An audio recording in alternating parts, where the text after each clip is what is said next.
Hey guys, what is going on? And welcome to another episode of Jujutsu Kaisen Spoilers. Today, we got the long-awaited and delayed reveal of Jujutsu Kaisen 266.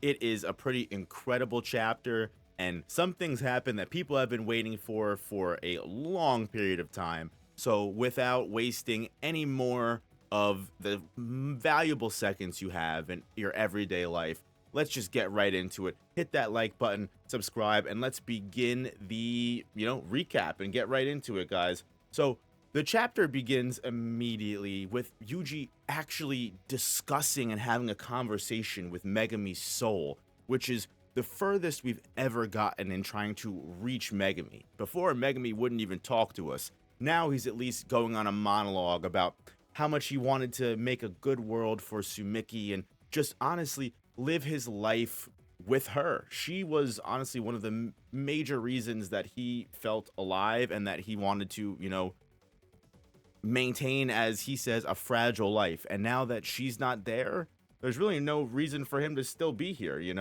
He explains that in his dream reality, in the best world he thinks of, he would spend his days with someone like Yuji and letting Sumiki go off and live her life, and then he would be able to be happy and have someone good-hearted like Yuji to spend the rest of his days with and walk side by side, which is just beautiful that Megumi considers Yuji that good of a friend and that good of a person to be a part of his dream world.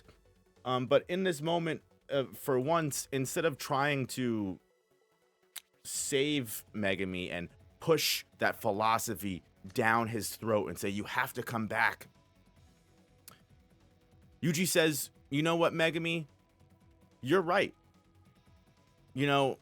At first, I found it really hard to understand the realities that a lot of people are faced with. I'm naturally tough, is what Yuji says, which is true. Yuji's built different. There's nothing wrong about that. So because he's built different, Yuji considers people that have given up on tough battles. He doesn't really understand it. He's able to sympathize with them and say, oh, I'm sure they have a good reason for it, but I just don't personally get it. Even his own grandpa, who we find out died of cancer, he was refusing treatment because the treatment was just too much for him. And all in all, just having that disease and living with that disease just was something Weisuke did not want to do, and he eventually gave up. And Yuji says, now, after going through the world of Jujutsu sorcery and seeing some of the worst and harshest realities known to man, Yuji says, you know what? I can't even blame people like that anymore. I can't even blame my grandpa for taking the quote-unquote, what some might call it the easy way out, when he says, you know what? He was going to die anyway, and it was going to be a terrible death. He took the what he felt was right for him, and this is all of Yuji's new philosophy, right? Understanding that you can live the way you want. Who cares about your death? Live the way you want. And also, if you can die the way you want to, fuck yeah, awesome. Long story short, Yuji says he can't force Megumi to live, no matter what. He just can't. He says, you know what, Megumi, I understand it. If you want to die and not come out of this alive, I won't blame you. Which, in my opinion, shows how much growth that Yuji has had, not just as a character. I know for the last 2 weeks, we've been talking so much about Yuji's growth, Yuji's enlightenment, Yuji being the honored one, the new honored one, and all of that stuff, and surpassing Gojo's even philosophy and Sukuna's life philosophy. And this, I think, is the biggest moment for me, because if you really look at it, Yuji learned the same lesson that Gojo did, and if anything, learned it faster. Gojo, when dealing with Geto being an evil, maniacal, crazy person, homicidal maniac, little bit of a different, story, but Gojo realized that he couldn't save Geto. Geto didn't want to be saved, right? Geto thought he was on the right path. Geto thought he was doing everything correct. So Gojo had to eventually give up. You can only save people that want to be saved. And I think this is something that Yuji inadvertently mirrored by giving this message to Megumi. And I think it's great. I, for one, have always thought it was okay for Megumi to go and just not come back after this. Especially what we find out later in regards to his curse technique. It seems like this might be the end of Megumi, but there's hope yet as well at the same time in this chapter. So, long story short, we head right back into reality and we go right back into the fight between Yuji and Sukuna. Sukuna opens Hollow Wicker Basket to hide from Yuji's domain, which we still don't know what it does. We don't know what the name is. We don't know what the exact sure hit effect is. All we know is it's worrisome enough for Sukuna to use Hollow Wicker Basket and want to keep it up as much as possible. And again, Yuji thinks he can kill Sukuna with it. Could it be the Soul Dismantle? Probably, but we'll just have to wait for confirmation on that. Sukuna doesn't want to immediately gain his domain expansion back by breaking his brain simply because he's already taking the effects of Infinite Void. That'd be a pretty bad idea. But also, long story short, as long as Sukuna can maintain the Hollow Wicker Basket hand sign, then Yuji's domain can't win. He just has to fight during it, which they do. They throw hands multiple times. It's great that we can actually see Yuji and Sukuna actually throwing hands together in the flesh physically. It's honestly beautiful that we've come this far into the story. And Yuji's actually, has a decent chance of not getting murked instantly.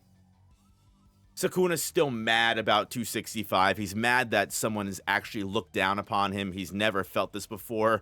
And he basically says, you know what? I'm going to kill everyone because of what you've done. And I want to see the look on their faces when I tell them that it's your fault that I'm killing them. Which Sukuna is just a hater 5000, never turns it off, never going to recover. It's actually insane. It actually is a little insane. But in the middle of all of this fighting, we actually go right back to the moment where Kid Megumi met Gojo. And, Gojo's giving him that silly face because Megumi looks a lot like Toji. And Megumi's like, what's with that face? Yuji, this time, instead of Team Gojo, looks back at Megumi and says, it's going to be sad without you, Fushiguro.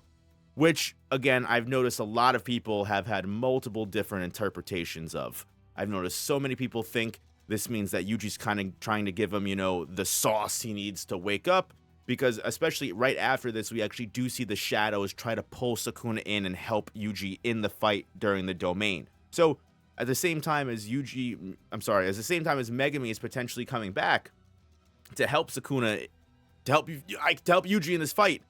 I'm messing up right now because you want to know why? This is insane. That we potentially are getting confirmation that Yuji is literally just letting Megumi die and he's going to kill Sukuna without Megumi. Like I said before, Sukuna starts sinking into the shadows, and Sukuna here confirms that Megumi's soul is starting to reawake. But he also mentions that now that Maharaga is gone and most of the 10 Shadow Shikigami are also destroyed, the curse technique has essentially lost its function. There's like 3-4 different Shikigami that are still left, like Max Elephant, Rabbit Escape, and I think one other, the Gamma Toad. Like, that's literally it, and Bottomless Well. So for all the people that were hoping for Megumi to come back as this all-powerful 10 Shadows monster with like a Maharaga totality, seems a little rough. Anyway, the domain expansion, while although not revealing exactly what happens inside of it, it is a very snowy plain park and looks very similar to the field of snow that Yuji and Mahito fought in. Again, Yuji and Sukuna are throwing fists back and forth. Yuji's happy that Megumi's fighting alongside him technically in a certain way.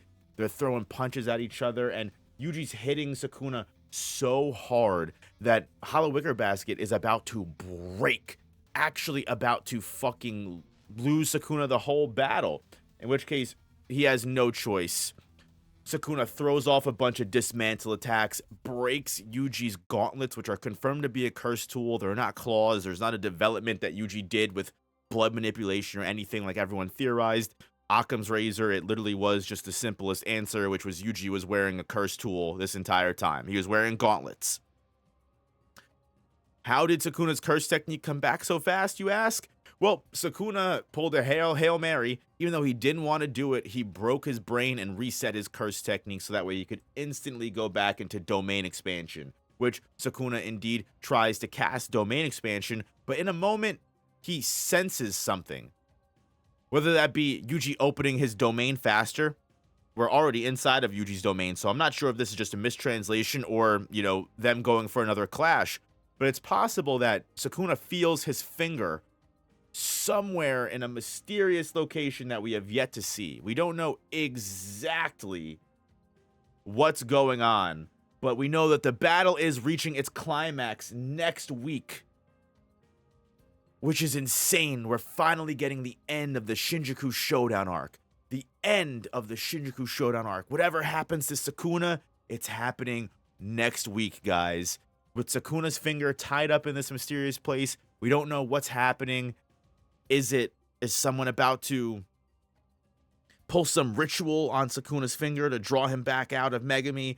Is after Gege revealed that Nobara is actually dead and confirmed it, that was a troll and Nobara is still alive, and this is the reveal of her using resonance to hit Sukuna and get the one last fucking shot on him in the domain expansion? Are we gonna find out Yuji's domain is like, I don't know, a combination of every single ghost and memory he's ever had before, all beating the shit out of Sukuna at once? All I know is I will be here for it, guys. Thank you all so much for tuning in to this spoiler review. I sincerely appreciate it, and thank you so much for bearing with me while the spoilers were delayed. But hey, we've got it, and boy, all I know is I cannot wait for next week. I will see you guys in the next one. Do not forget to hit that like button and subscribe and watch an end screen video. Check out the main channel for some more content. And yeah, guys, everyone, fingers crossed. Let me know in the comments. Is Megumi living or is he dying? We'll see next week, guys. Peace.